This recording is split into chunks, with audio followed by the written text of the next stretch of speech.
Hi friends, ఈరోజు ఇంకో టెంపుల్తో మీ ముందుకు వచ్చేసానండి. ఆ టెంపుల్ యొక్క విశేషాలు మీకు తెలియజేయాలి అని. ఇది బండ్లగూడలో ఉన్నటువంటి కాళీమాత గుడి అండి. దీనికి మెహదీపట్నం నుండి చిలుకూరుకి వెళ్ళే రూట్లో ఉంటుందండి. ఇది చిలుకూరుకి ఓన్ వెహికల్లో వెళ్ళే ప్రతి ఒక్కరు కూడా ఈ కాళికామాత అంటే ఈ కాళికా అమ్మవారి దర్శించుకుంటూ ఉంటారనమాట. అమ్మవారి గుడిలోనికి ప్రవేశించేటటువంటి లోపల దారి అనమాట. అది ఇలా స్ట్రైట్గా లోపలికి వెళ్ళినట్లయితే మనకి పెద్ద కాళికా అమ్మవారి విగ్రహం లెఫ్ట్లో మనకి కనిపిస్తుంది. అమ్మవారి టెంపుల్కి అంటే గర్భగుడికి లెఫ్ట్ సైడ్లో మనకి అమ్మవారి కాళికా అమ్మవారి విగ్రహం మనకు కనిపిస్తుంది అనమాట. ఇదంతా బయట ప్రాంగణం అనమాట. ఇది లోపలికి ప్రవేశించేటటువంటి ప్రవేశ ద్వారం. దీనికి ఎదురుగా ఒక గార్డెన్ కూడా ఉందండి. చూడండి ఎంత చక్కగా ఉందో. అమ్మవారిని దర్శించుకున్న తర్వాత గార్డెన్లో మనం ఎవరైనా కూర్చొని పిల్లలతో సరదాగా ఉండొచ్చు అనమాట. చక్కగా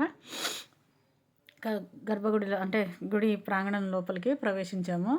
లెఫ్ట్ సైడ్ ఇప్పుడు నేను కాళికామాత విగ్రహం దగ్గరికి వెళ్తున్నాను. ఈ టెంపుల్ని చాలా బాగా కట్టారండి. ఇంకా పార్కింగ్ ప్లేస్ అయితే చాలా వదిలారండి. ఎందుకంటే లోపల పార్కింగ్ ప్లేస్కి అయితే అస్సలు ఎంత పెద్దగా విశాలంగా ఉందంటే ప్రాంగణము చాలా విశాలంగా ఉందండి. మైదానం కూడా ఇదంతా బయట అవుట్లుక్ అనమాట.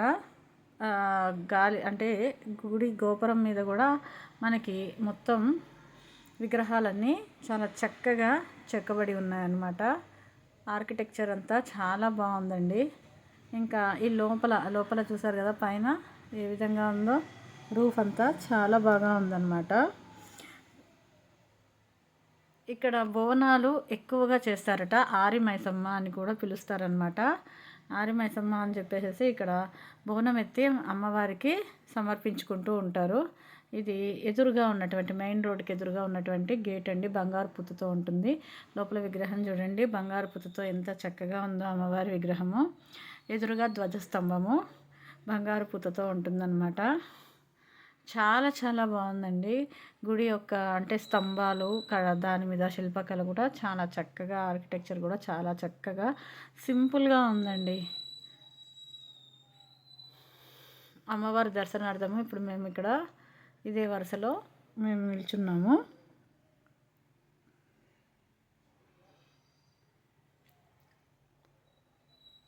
ఈ ధ్వజస్తంభము అసలు ఎంత బాగుందంటే ఎంత చక్కగా ఉందంటే అంత చక్కగా ఉందండి. మొత్తం బంగారు పూతతో నిర్మితమై ఉన్నదన్నమాట. మొట్టమొదటిగా ధ్వజస్తంభానికి నమస్కరించుకొని తర్వాత అమ్మవారి దర్శనం చేసుకోవడం జరుగుతుంది.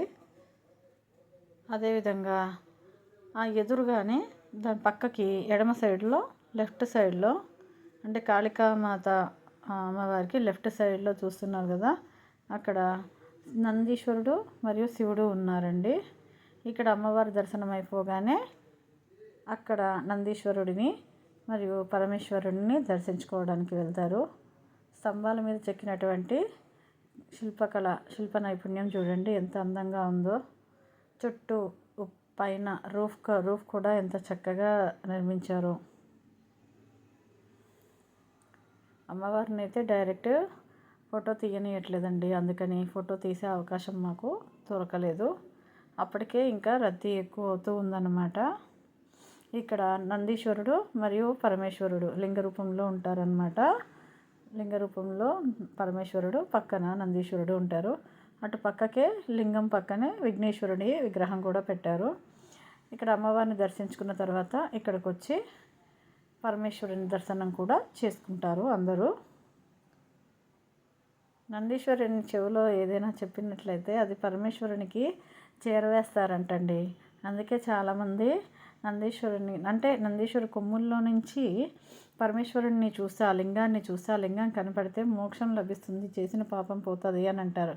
అదే కాకుండా ఇక్కడ చూడండి హనుమంతుడి ఆంజనేయుని విగ్రహం కూడా ఉంది. అక్కడ శివ దర్శనం అయిపోగానే ఇక్కడికి వస్తారు. లైక్ చేయండి, షేర్ చేయండి.